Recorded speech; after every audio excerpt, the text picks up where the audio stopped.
अस्सलाम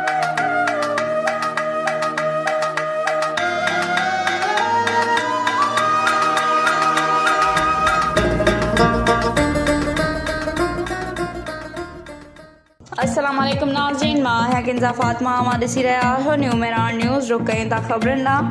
कंडियारो रिपोर्ट जमील अहमद सरगाणी। कंडियारो वेझो आख़िरी स्टॉप जे ॻोठ जुमो कलोड़ो में कलोड़ा बिरादरी जे ॿिनि धुरियुनि में पाणी जे नेकर था झेड़ो। सरवटनि ऐं लठियुनि जो आज़ादाना इस्तेमाल। तफ़सील मूजिबि आख़िरी स्टॉप जे ॻोठ जुमो कलोड़ो जे रहवासी मिठार कलोड़ो, गुलबहार, तालिब मुश्ताक अहमद ऐं ॿियनि एहतजाज कंदे ॿुधायो त मास्तर हज़बुल्ला कलोड़ो, आबिदुल्ला कलोड़ो ऐं सईद अहमद कलोड़ो पंहिंजे घरनि जो नेकर जो पाइप असांजे घरनि अॻियां लॻायो आहे। हुननि जे घरनि जो पाणी असांजे जॻहियुनि जे पाणनि खे ऐं घरनि खे घिड़ी आयो आहे। उन खे पाणी जो नेकर ॿिए पासे हणण लाइ चयो त इनकार कंदे घरनि में घिड़ी हमिलो करे असांजे केतिरनि ई माण्हुनि खे ज़ख़्मी करे विया आहिनि। जवाबदार बाअसर हुजण करे उल्टो केस बि असां ते दाख़िल करायो अथनि। हुननि SHO थारूशाह, DSP भरिया ऐं SP नौशरो फिरोज़ खां मुतालबो कयो त मामले जे अणधुरी जांच करे असां मथां दाख़िल करायल कूड़ो केस ख़ारिज करे असां सां इंसाफ़ कयो वञे।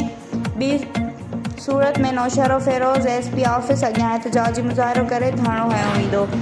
असां उहे चयासीं त उहे तव्हां बंदि कयो, ख़तमु कयो, असांजे घर ॾे पाणी थो अचे, ज़मीन ॾे पाणी थो अचे। जी उन हिसाब सां असां चयोसीं न, हुननि हला करे असांखे घर में विड़िया पाने। उन खां पोइ असांखे पाणी बि खोलियो अथनि ऐं अचो ऐं खणी असांखे अचे आर्मी जा दाबा ॾेई। केरु न था नालो छा अथनि? अमीर अल्लाह आहे ऐं हिज़्बुल्लाह आहे, रहमान ऐं उबैदुल्लाह आहे। उन तव्हां ते हला करे हमिलो कयो तव्हां छा जे मामले छा तव्हां तव्हांजे मज़ोरी ज़बरदस्ती कई अथव?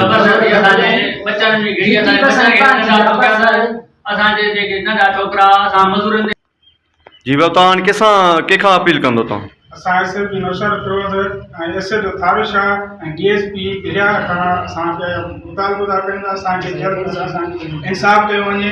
उन खां पोइ असांखे पूरी एंट्री कयूं वञे, उहे ख़तमु कयो वञे ऐं असांजो इंसाफ़ कयो वञे।